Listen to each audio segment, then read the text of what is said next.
Hey all, this is Reddit Oscar, and today I want to talk about the Game Awards, because I think they were really good this time around. And I'm not talking necessarily just about the nominees, or the games that were revealed in the award show. I mean, the structure of the award show itself is a lot better than it has been in maybe ever, in entirely all the years I've been watching it. And it's specifically because of these guys. Wait. Huh? There's Kojima, look. Ooh. Did you know that Jeff Keighley's friends with him? Yeah, but does Kojima know that? Now, the Muppets are funny, but it's not because they're funny that this was a great addition to the show. It's because it's conciliatory. It's a mea culpa from Keighley. In 2022, Christopher Judge, the voice actor for Kratos, won Best Performance. Mr. Judge was very moved at having won and gave a lengthy speech, one that went on for entirely too long. After a bit, they tried playing music to try and cue him off stage, but Mr. Judge just kept going. It was a very funny event. Now, in the next award show in 2023, Jeff Keighley, understandably, tries to prevent this from happening again by putting a "Please Wrap It Up" sign that will show up for the award recipients. This sign was used far too quickly, and didn't give the award winners even a small amount of time to do their speeches. They were given about 30 seconds before the "Please Wrap It Up" sign showed up. You could tell that the award recipients were being hurried off a stage very quickly. But the most offensive one was for the Game of the Year award for Baldur's Gate 3.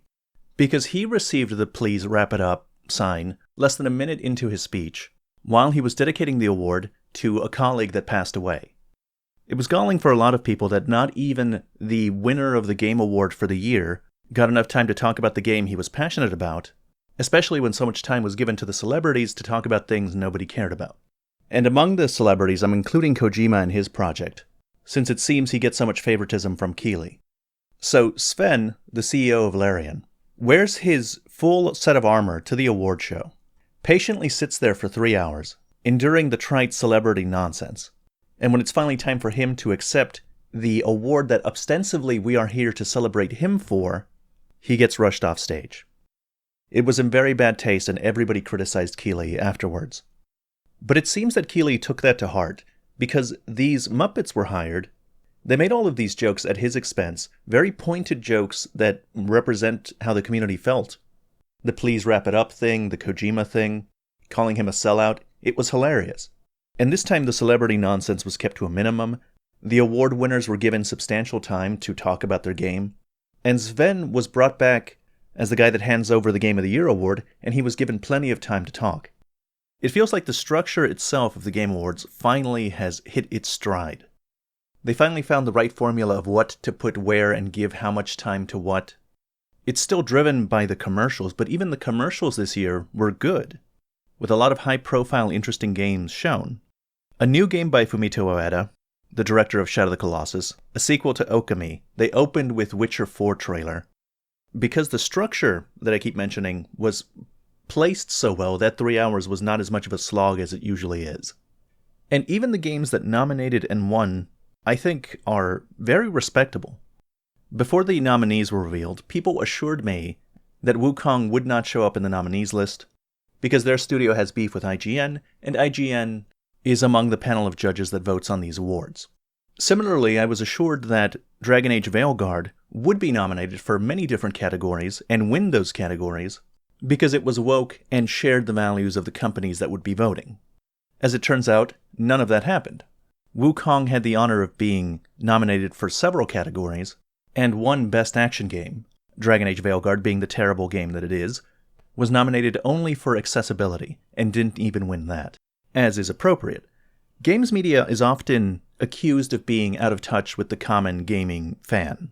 And they probably are, but they certainly do a better job of choosing the Game of the Year nominees than pure democracy would. And we don't have to guess on that. We can see what pure democracy produces by looking at the Player Voice Award. These nominees and winners are chosen entirely by the people. And this year, the people decided to nominate 3 mobile gacha games to compete. The other 2 nominees were Elden Ring and Wukong, which were themselves already nominated for Game of the Year. And you might say to yourself, well, Reddit Oscar, are you looking down on gacha games? You think they're inherently inferior and undeserving of awards? Yes, I certainly do. And I make no apologies about that. If the panelists that nominate and vote for Game of the Year are out of touch with the people that voted for these 3 games to be in the nominee list, then that's a good thing. I want them to be out of touch.